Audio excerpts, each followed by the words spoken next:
तोहरा पर आरोप बा कि तू ठाकुर साहब के लड़की राधा से प्यार कैला। अपन औकात भुला के हम सबके मालिक के दामाद बने के सपना देखलस। जौना थाली में खैलस उहे थाली में छेद कैलस। अरे ई ठाकुर साहब के साथ गद्दारी कैले बा, एकरा चलते पूरा कैल धैल पर पानी फिर जाए। जवाब दे कृष्णा, तोहरा इस बारे में का कहे के बा? अरे चुप रह बा, तेकर मतलब पंचायत का समझे? बोला। सरपंच जी हम कुछ कहना चाहते। चुप रह, बैठा।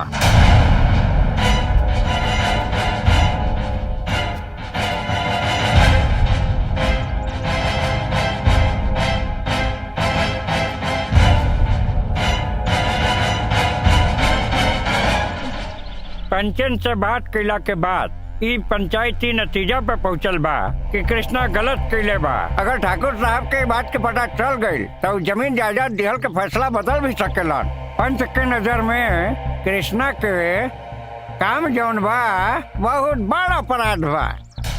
सरपंच साहब, जमीन जायदाद देख के प्यार न कल जाला और केहू से प्यार के गुनाह ना होला। जवन प्यार गांव वालन के भविष्य के साथ खिलवाड़ करे वो अपराध है। ऐसे पंचायत के फैसला बा कि जब तक गांव वाला लोगन के जमीन पे नाम ना चढ़ जाई तरह गांव से बाहर रह के पड़ी। लेकिन सरपंच जी कृष्णा जाई कहाँ? अरे जाओ कहीं गांव से बाहर जाओ।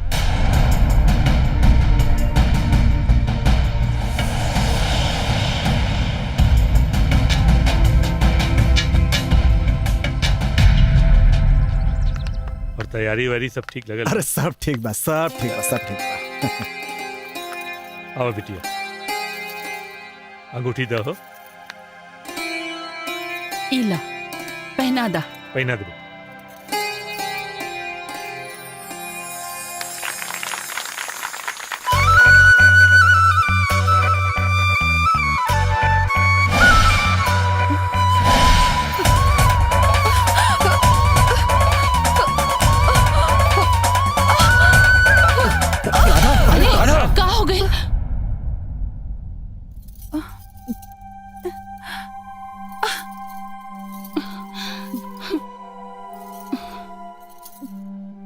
ओके ठाकुर साहब, राधा एकदम ठीक बाड़ी।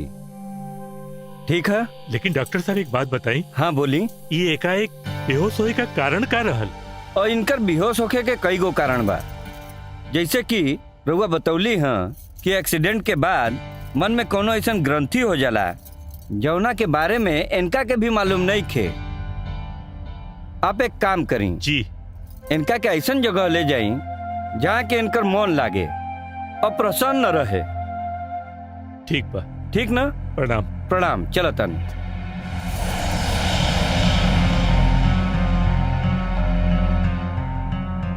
विजय बेटा, हम सोचता नहीं कि कुछ दिन राधा बिटिया के गांव भेज दे। गांव में वो बहुत खुश रहेला। अंकल, राधा के गांव हम लेके जाए। अरे लेकिन बेटा तू। अंकल, राधा राउर के ना हमार जिम्मेदारी बा और आप कोनो चिंता ना करी।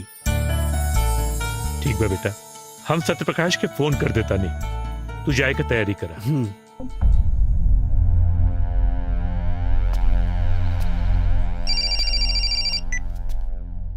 जी मालिक। हाँ सत्यप्रकाश। प्रणाम मालिक। खुश रह। राधा बबुनी कैसन बाड़ीन मालिक? राधा बिटिया ठीक बाड़ीन। वो का होना सत्यप्रकाश की राधा अपने होके वाले पति विजय के साथ कुछ दिन खातिर गांव जाता नहीं। देख लिए उन लोगन के कोनो परेशानी न होके।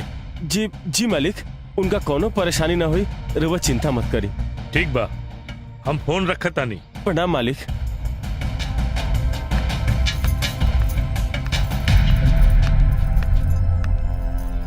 का भेल जी, कोनो परेशानी बा? ना नंदनी, वो मालिक के फोन आयल रहे।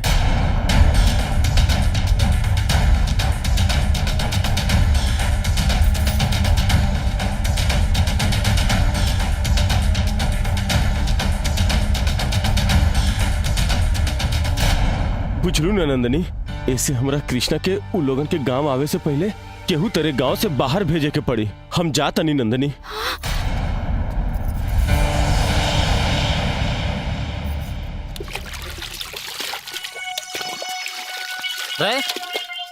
ते आ गए फिर जा।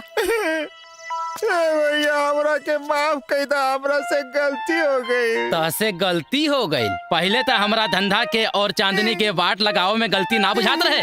मन तो करता कि तोर दोनों अखिए फोड़ दी, आनर बनल रहे। चल कल चलाओ नहीं। हाँ भैया।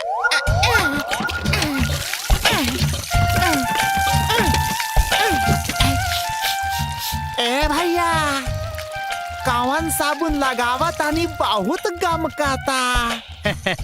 ई इंटरनेशनल साबुन है। आज चांदनी से मिले जाए के बा। अरे कल चलाओ। हाँ भैया। ए भैया, हाँ नलवा पनिए ना देता हो। ई ससुर फिर कोनो नौटंकी बा का तोर? ना भैया कसम से। अच्छा हम चाचा के नल से पानी लावता नहीं है। अरे लाऊ आँख पर पराता यार। अरे कहाँ गई ले, पानी डाल। अरे नला बड़ा जाम बा, लावता नहीं भैया। अरे ते जल्दी से पानी लियाओ, आँख पर पराता। अरे लावता नहीं, भोजपुरिया शैम्पू बा, हमेशा महकी। हाँ। आई ली चकाचक। अरे गधा रे। अरे ई गधा ई तो गोबर से ना ला देना रे। रुक गधा रुक। चमेली से मिल, चमेली से। अरे ए भोला, सुनो, कहाँ हो गल भैया? जल्दी से कृष्णा के लेके अपने मामा के गांव चल जाओ। इतना जल्दी? लेकिन बात का है भैया, बताई ना। अरे राधा के होखे वाला पति विजय बाबू सीधे गांव आवता रहन। जाना तारे, हाँ। यदि राधा और कृष्णा के आमना सामना हो जाई तो का होई? हाँ हम समझ गए नहीं भैया। रहुआ जल्दी से जल्दी कृष्णा के तैयार करी। हम तुरंत नहा के हम आवत नहीं। ए चल नल चलाओ रे, चल। ठीक बा, ए जल्दी जल्दी कर। चलाओ ना। हाँ चल लावता नहीं। भाई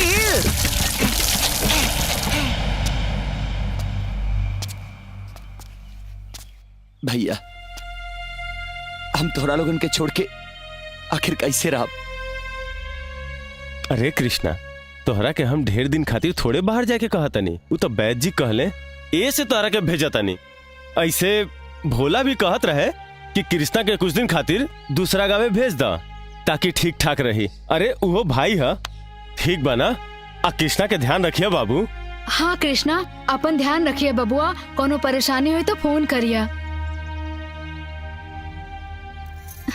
खुश रहा। खुश रहा। बस रहना।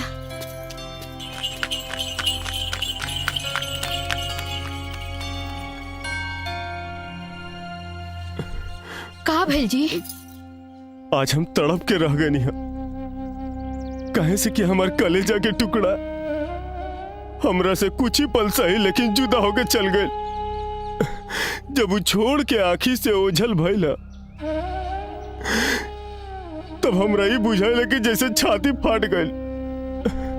नंदनी, हम ओकरा बिना एक पल भी ना जी सकीला।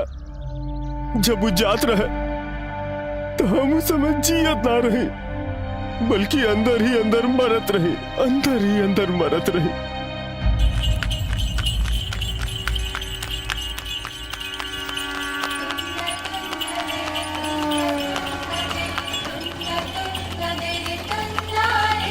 राधा, राधा, राधा गई। का बात करता है कृष्णा? हम सही कहता नहीं, राधा आ गई। चाचा तनी टांगा घुमाओ ना। ए कृष्णा, ढेर बेवकूफी मत करा, चुपचाप बैठा। चला ए चाचा घुमाओ ना टांगा। ए ते उतरना। ए घुमाओ।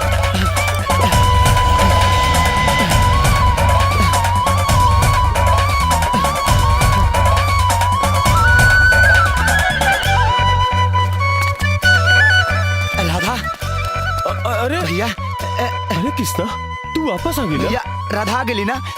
अरे वो तो भैया हम अरे वो जानत नहीं कि हमार दिल कबू झूठ नहीं के बोल सकत। राधा आ गई बड़ी। राधा, अरे कृष्णा, ला विजय, चाय पीला। राधा नहीं की दिखत बड़ी? राधा बेटिया कपड़ा बदल के आवत रही। अच्छा राधा कृष्णा, इ विजय बाबू हवन, इनकरे से राधा बिटिया के शादी तय भइल बा।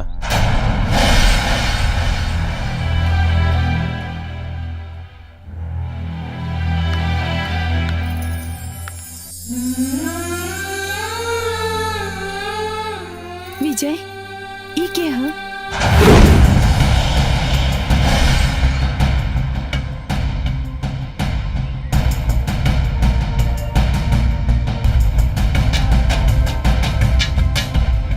इ हमार भैया अब हमके भी था अपन परिचय दे बेदा। हम वही जे बचपन के लगावल पौधा के सींच सींच के बड़ा कई।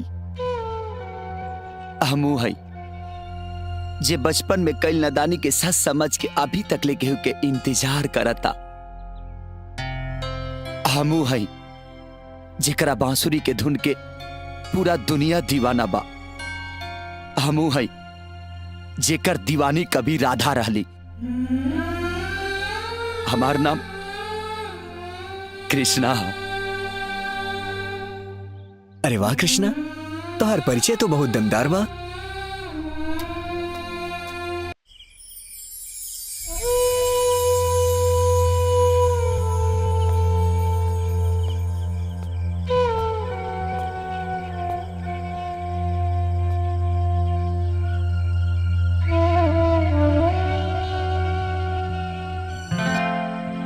का बात बा, बहुत सुंदर बांसुरी बजावा तारा कृष्णा तू। तोहार बांसुरी के दर्द सुन के हमार दोनों आग भर गई। कुछ दर्द ऐसन होला भी से बाबू कि जिंदगी में अचानक तावेला, लेकिन जिंदगी के हिस्सा बन जाला।